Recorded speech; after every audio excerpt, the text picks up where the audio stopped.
왕 아비암과 아사 그리고 이스라엘 왕 나답과 바하사에 관해 말씀하고 있습니다. 그리고 골로새서 2장에서는 오직 그리스도를 강조하며 그리스도께서 모든 통치자와 권세의 머리이심을 말씀합니다. 에스겔 45장은 거룩한 땅에 관해서 말씀하고 있고요.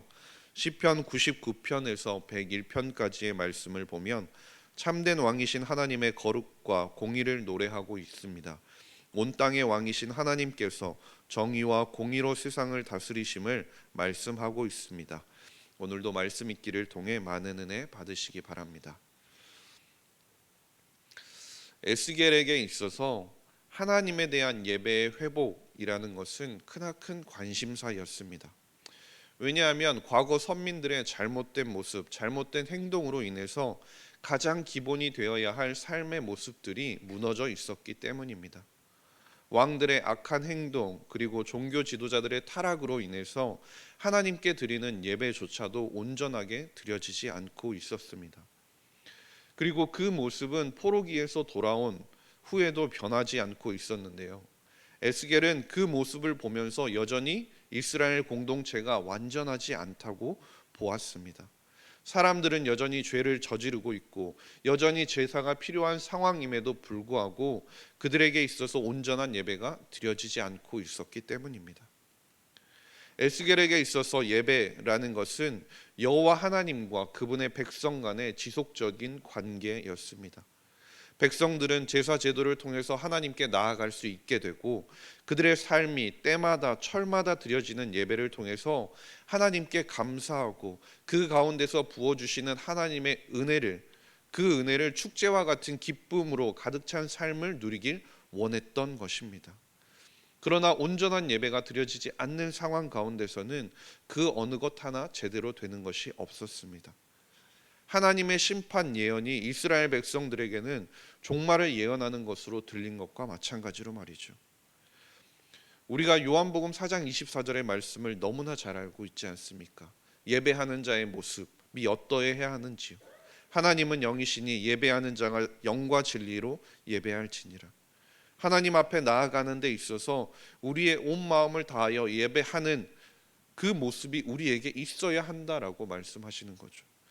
그런데 그 모습이 결코 쉽지 않다는 것도 우리는 너무나 잘 알고 있습니다. 이스라엘 백성들도 마찬가지였던 것 같습니다. 그들이 제사의 순서에 대해서 잘 모르고 있었을까요? 어떻게 해야 하나님께 바른 예배였고 바른 제사인지 잘 모르기 때문이었습니까? 알고 있음에도 불구하고 포로기 이전 그들의 모습은 온전한 제사의 모습이 아니었습니다. 그런 그들의 모습을 바꾸기 위해서 하나님께서는 에스겔을 통해 그 백성들을 향하여서 오늘 본문에 나오는 땅의 분배에 관해서 말씀하시는 겁니다.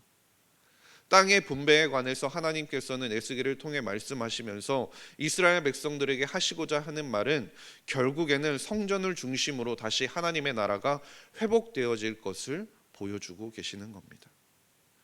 제비를 뽑아 땅을 나누어 가지라고 말씀하지만 결국 각 지파가 가지게 될 땅의 위치 그리고 그 양은 결국 하나님에 의해 결정이 되는 것이었습니다. 성전을 중심으로 제사장에게 주는 땅, 레위 사람들에게 주는 땅, 그리고 왕들에게 주는 땅이 순서대로 분배가 이루어지는 것을 보면서 결국 하나님께서는 과거 선민들이 왕과 제사장들의 잘못을 통해서 그것을 비롯해서 발생하게 되었던 패역한 제사를 그치게 하고 도저히 하나님께서 받을 수 없는 제사가 이제는 그치고 이제는 하나님께서 기뻐 받으시고 거룩하고 온전한 예배가 드려질 수 있도록 하나님께서 그들의 삶의 모든 부분을 조정하기 시작하셨다라는 것을 보여주고 있는 것입니다. 새롭게 시작되는, 새롭게 회복되어지는 그들의 모습 가운데서 그들의 삶이 하나님께 드려지는 예배 그리고 하나님께서 정하시는 절기를 중심으로 한 삶이 될 것이라고 말씀하면서 온전한 예배가 드려질 수 있도록 그들의 삶의 주변을 하나님께서 정리해 주고 계신다는 것을 보여주고 있는 겁니다. 그래서 1절 말씀을 보게 되면 하나님께서 그들에게 보여주시는 땅 분배의 가장 중요한 원칙은 거룩함이었습니다. 이스라엘 백성들이 자신들의 땅을 먼저 제비 뽑아서 나누기 전에 가장 먼저 해야 할 일은 하나님의 성소를 둘 거룩한 지역을 먼저 하나님께 드리는 것이었습니다. 이것은 이스라엘 백성들이 하나님께 이것을 드려야 되나 말아야 되나 고민하고 걱정하고 자신들이 결정할 부분이 아니었습니다. 그것은 반드시 의무적으로 하나님께 드려야 하는 것이었습니다. 하나님께서는 이스라엘 백성들에게 회복된 약속의 땅 중에서 자신들의 땅을 제비 뽑아 나누기 전에 하나님께 드릴 땅, 그리고 제사장에게 주는 땅을 먼저 예물로 드리라고 말씀하고 있는 겁니다.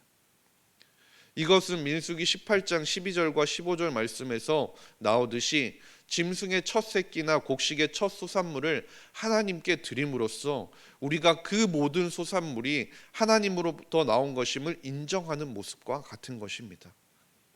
이스라엘 백성들이 하나님의 땅을 먼저 구별하여 드림으로 말미암아서 자신들이 받게 되는 그 땅, 자신들이 회복되어지는 그 땅이 자신들의 노력이나 자신들이 소유하는 땅이 아니라 모든 그것들이 하나님께서 주신 것이고, 단지 한 구역, 그렇게 거룩하게 구별되어서 하나님께 드리는 구역만이 아니라 모든 땅이 하나님의 땅이라는 신앙 고백을 하고 있는 것입니다. 그리고 이어지는 2절 말씀을 보시면 하나님께 예물로 드려진 그 땅 가운데서 더 구별되어서 성소가 지어져야 한다고 말씀하는 것입니다. 즉 하나님께서 주시는 거룩한 땅, 그 거룩한 땅의 중심은 성읍이나 왕이 아니라 성전이라는 것을 확실하게 보여주시는 겁니다. 1절에서 하나님께 예물로 드릴 땅을 가장 먼저 구별해서 드렸는데, 그 땅 가운데서도 하나님께서 거하시는 성전을 둘 땅을 가장 먼저 구별해야 한다는 것이었죠. 그리고 이처럼 거룩한 땅을 구별해서 하나님께 드려야 하는 이유에 관해서 4절에서 말씀하시는데요. 하나는 제사장들의 거처를 위한 것이었고, 다른 하나는 성소가 있을 거룩한 장소가 필요했기 때문이었습니다. 그리고 이 두 가지 이유가 공통적으로 강조하고 있는 바는 분명하게 하나님께 드려지는 예배의 중요성이었습니다. 하나님께 드려지는 예배, 하나님께는 거룩한 예배가 드려져야 한다라는 사실을 거룩한 땅을 구별하라고 하나님께서 명령하시면서 보여주고 있는 것입니다. 그리고 그렇게 거룩한 땅이 구별되어지고 나서 분배가 되는 땅을 보면 5절 말씀을 보면 제사장들을 위한 땅과 인접한 것에 레위인들을 위한 땅을 하나님께서 분배해 주셨습니다. 이 레위인들의 직무는 제사장이 제사를 드릴 때 돕는 역할을 하는 자들이었습니다. 민수기 35장을 보게 되면 상당수 레위인들은 이스라엘 전역 48개 성읍에 흩어져서 거주하였는데, 그런 레위인들이 거룩한 성소를 둘러싸고 제사장의 바로 인근에 거주한다라는 것은 성소에서 드려지는 예배가 얼마나 중요한지를 다시 한번 보여주는 겁니다. 성소에서 드려지는 예배가 얼마나 중요하게 여겨져야 하는지, 그리고 이스라엘 백성들의 삶이 무엇을 중심으로 돌아가야 하는지 분명하게 보여주시는 겁니다.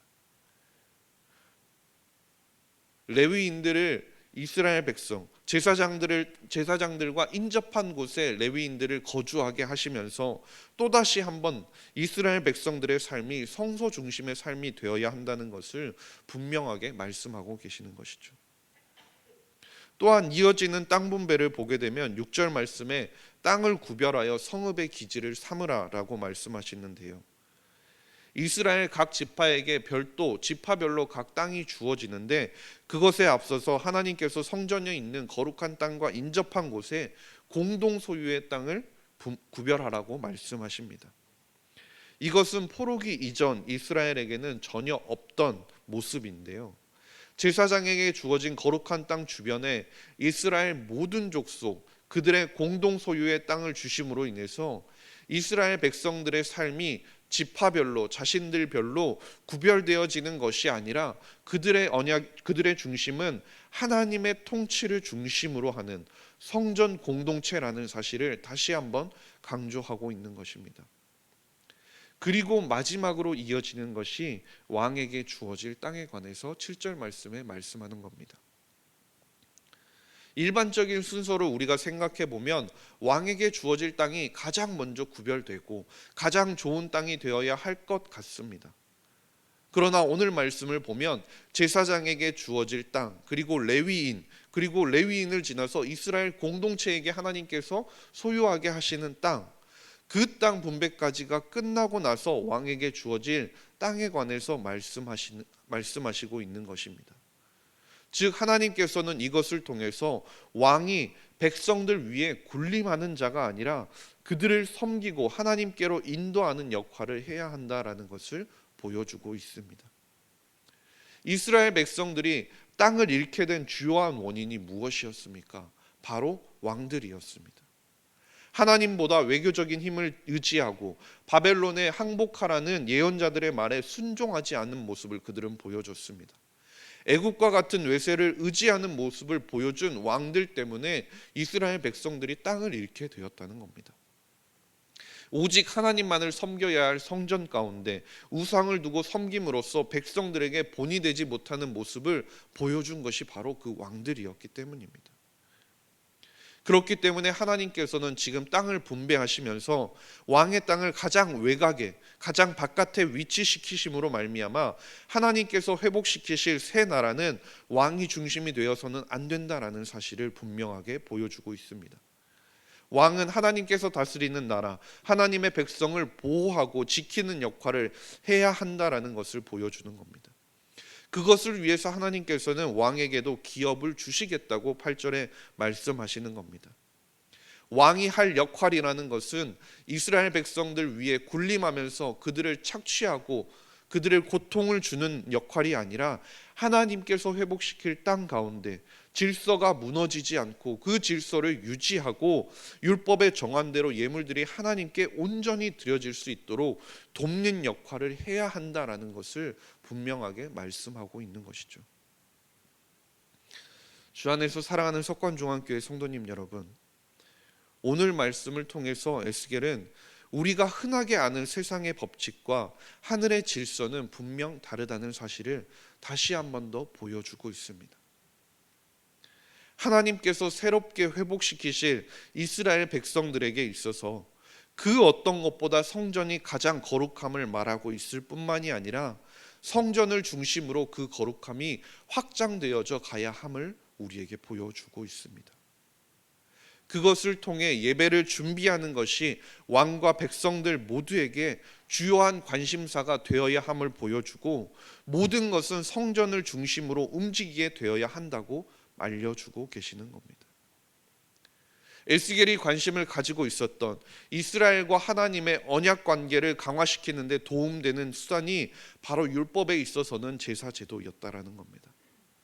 죄인을 위한 속전을 통해서 하나님과 이스라엘 백성 사이에 언약의 관계가 단절되었던 것이 회복시켜지는 방편이 되었고, 제사를 통해서 예배를 통해서 끊어졌던 하나님과의 언약 관계가 회복이 되고 이제는 하나님의 선민으로서 하나님께서 그들의 삶이 중심이 되는 일만이 남아 있다라는 겁니다.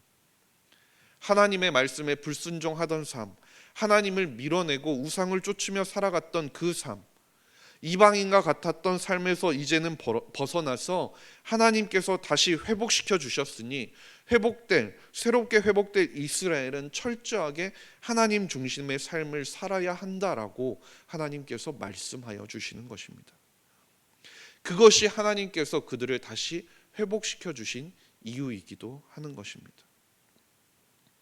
그리고 이것은 하나님께서 죄로 말미암아 마른 뼈와 같이 죽어가던 우리를 그리스도를 통하여 다시 살리시고 회복시키신 이유이기도 하는 것입니다. 에스겔의 환상을 통해서 보면 이스라엘 백성들은 과거 자신들이 저질렀던 죄악 때문에 혹은 하나님의 거룩함을 지키기 위해서 하나님의 임재로부터 먼 곳에 떨어져 있어야 했습니다.